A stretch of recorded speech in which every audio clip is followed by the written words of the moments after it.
bahkan ribuan ini Bapak. Siap masuk, Bapak hanya berapa orang saja?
Muslimin dan muslimat, mari kita melaksanakan takbir itu dengan tawaduk.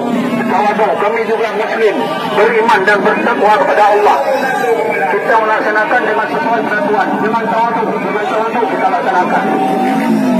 Kita melaksanakan dengan tawaduk. Zikir itu bukan begini caranya. Ini tidak ada dalam peraturan Islam melaksanakan. Kita laksanakan di musola masing-masing atau di madrasah.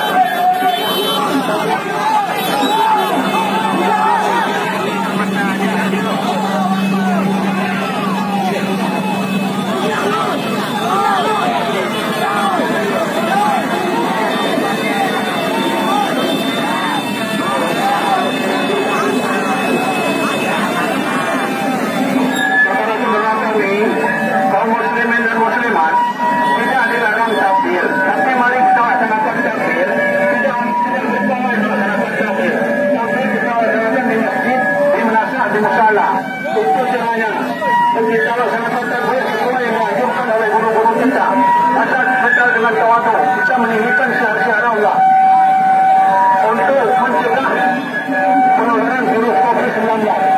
Mari kita, ini bukan takbir begini saya harap bersama muslim.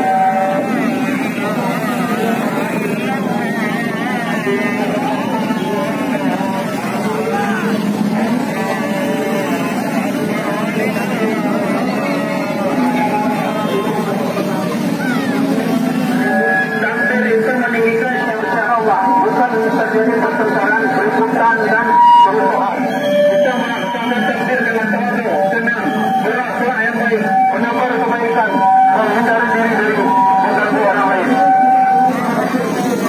Menghimbau takbir kepada kawan dengan baik, dengan tawaduk, yang bagaimana yang diajarkan oleh guru-guru kita.